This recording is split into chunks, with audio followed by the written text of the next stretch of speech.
ሰላም ጤና ይስጥልን ተመልካቾቻችን፣ አክብሮ ሰላምታችንን እናቀርባለን። ጎንደር ሰሞኑን በበርካታ አካባቢዎች ከፍተኛ ወታደራዊ ድሎችን ማግኘታቸውን የአማራ ፋኖ ብሔራዊ ኃይል የሰሜን አማራ ቀጠና በላይ እዝ ያስታወቀ ነው። ሰሞኑን በተለይም በመተማ እንደዚሁም በእብናት አካባቢዎች የተገኙት ወታደራዊ ድሎች የአብይ አህመድን ሰራዊት በከፍተኛ ደረጃ ኪሳራ ላይ እንደጣሉት ነው በቪዲዮ ጭምር ተደግፎ ከወጡ መረጃዎች ለማወቅ የተቻለው። ዛሬም በተለያዩ አካባቢዎች ውጊያዎች እየተካሄዱ ነው። እንደዚሁ በመተማ ቀጠና ተጨማሪ ከፍተኛ ወታደራዊ ድል መገኘቱን ነው በዛሬው ዕለት ከወጣው መረጃ ለማወቅ የተቻለው። መስመር ላይ የአማራ ፋኖ ብሔራዊ ኃይል ሰሜን አማራ ቀጠና በላይ እዝ ህዝብ ግንኙነት ክፍል ኃላፊ አርበኛ ዮሐንስ ንጉሱ ይገኛል። አርበኛ ዮሐንስ ከዛሬው ድል እንጀምር። ዛሬም በጣም ወሳኝ ድል እንዳገኛችሁ እየሰማን ነው። እስቲ ምንድነው ዛሬ የነበረው ውጊያና የተገኘው ድል? አመሰግናለሁ መሳይ።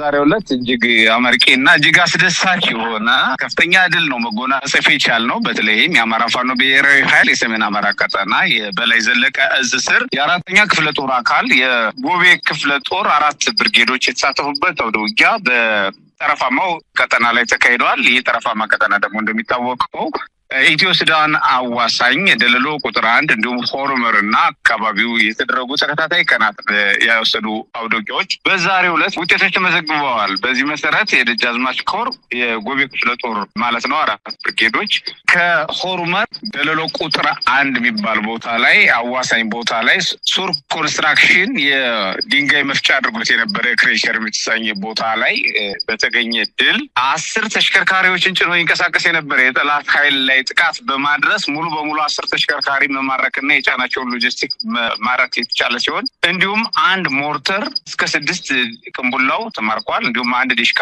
ከ18 ሳጥን እስከ አጥላት ተኳሽ ጋር ተማርኳል። ከ117 በላይ ነፍስ ወከፍ የክላሽኮፍ የጦር መሳሪያዎች እንዲሁ ተማርከዋል። እስከ ተኳሻቸው ቁጥሩ ያልታወቀ ብሬን እና ስናይፐር ለጊዜው በተለያየ አቅጣጫ ወጥቶ የኔትወርክ ችግር ስላለ ነው ሙሉ በሙሉ የብሬን እና ስናይፐር ምርኮች የተፈጸሙ ስለሆነ ወደ ሰራዊታችን የታጠቃቸውና የተቀማቸው በመሆኑ እነዚህ ቁጥርን የምናሳውቅ ሆኖ በውል ያልታወቁ ናቸው፣ ግን ብዙ ናቸው። ብዙ የክላሽ እና የብሬን ተተኳሾች እንዲሁም ቁጥሩ ያልታወቀ ምርኮኛ የጠላት ኃይል ሆኗል። በጥቅሉ አጠቃላይ 78ኛ ክፍለ ጦር በጠላት ግርማ ኃይሉ የሚመራው ኃይል ሙሉ በሙሉ በሚባል ደረጃ በተከታታይ ቀናት በተደረጉ አውደ ውጊያዎች ተደምስሷል። በተለይ 2ኛ ሬጅመንት የጠላት ኃይል ሲደመሰስ በዛሬው ዕለት ባለፈው 1ኛ ሬጅመንት ተደምስሷል ሙሉ በሙሉ። በዛሬው ዕለት የ2ኛ ሬጅመንት የጠላት ኃይል ሲደመሰስ ሻለቃ አስረስ የተባለው የጠላት ኃይልም በተመሳሳይ አብሮ ተደምስሷል። በዚህ መሰረት በቀጠናው ከፍተኛ ድል ተጎናጽፈን የጠላት ኃይል እየፈረሰ ያለበት ሁኔታ ነው ያለው። በተጨማሪም በቀጠናው የነበረው ኃይል ወደ ሱዳን ሁሉ ይሸሻል ያለው ውጊያ ወደ ሱዳን የሸሸውን በተመለከተ በቀጣይ መረጃዎችን የምናጋራ ሆኖ ጠላትን በመምታት ዛሬ አመርቂ ውጤት ማስመዝገብ የቻለችው የጎቤ ክፍለ ጦር ስትሆን በተከታታይ 4ኛ ኮር በቅንጅት የሚያደርጋቸው ወደ ውጊያዎች ውጤቶች ተጠናክረው ቀጥለዋል። በሌላ በኩል የዚህ ድል መገኘት ጀርባ ሙሉ በሙሉ አመራሩ ከላይ እስከታች በመተሳሰር እያደረገ ያለው ብርቱ የሆነ ቅንጅት ሲሆን የጠላት ኃይል በዚህ በጠረፋማው ቀጠና መሳይ ሙሉ በሙሉ የመፍረስ ሙሉ በሙሉ ካምፖቹን የመልቀቅ እንቅስቃሴ ነው ያለው። በዚሁም በአርማጭሆ ቀጠና ሞገሴ የምትባል ከተማ ሰፍሮ የነበረ የጠላት ኃይል እንዲሁም ዘመነ በሪቅ የተባለ ቦታ ላይ እንዲሁም ቶርካ የተባለና ድርማጋ የተወሰኙ ቦታዎች ላይ ሰፍሮ የነበረው የጠላት ኃይል ካምፖቹን እየለቀቀ ከአርማጭሆ እየወጣ ነው የሚገኘው። ጋብላ የምትሰኝ ቦታ ደግሞ እንደዚሁ ጓዙን ጠቅልሎ በተጠንቀቅ የሚገኝበት ሁኔታ ነው ያለው። በአመዛኙ ቀጠናዎችን ኢትዮ ሱዳን ድንበር ያሉ እና ወደ ማዕከላዊ የአርማጭሆ ቀጠና ውስጥ ያሉ ቀጠናዎችን እየተገደደ እየለቀቀ ያለበት ሁኔታ ነው ያለው መሳይ።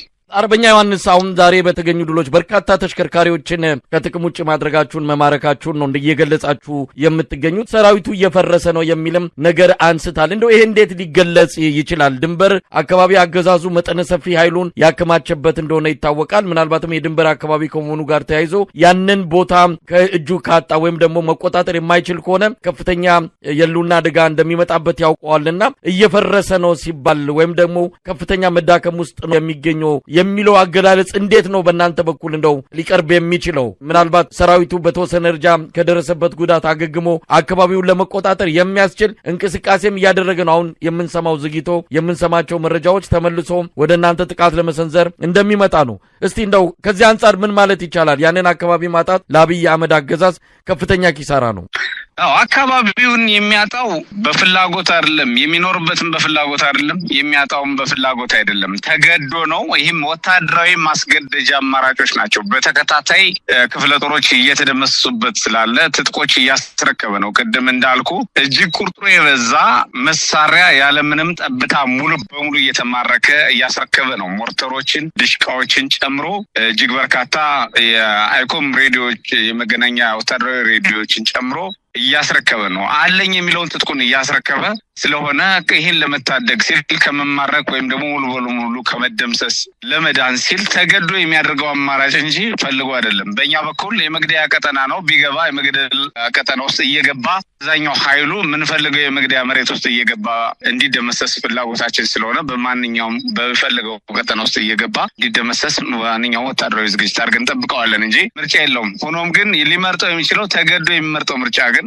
መሸሽን ነው። ተገዶ የሚመርጠው ምርጫ ግን ቀሪ ኃይሎቹ ሳይመቱ በጤና እስከ ትጥቃቸው ይዞ መውጣትን ነው ምርጫ የሚያደርገው እና መቼ የሆነ ጊዜና ሁኔታ የሚፈጠር ከሆነ መሞከር ነው። የማያመች የሆነ ጊዜና ሁኔታ የማይፈጠር ከሆነ ወደ መሀል ሀገር ሰራዊት እየሳበ ራሱን ለመከላከል ጊዜ ለማራዘም አቅዶ ሊሰራ እንደሚችል ነው የምንገነዘበው። መሳይ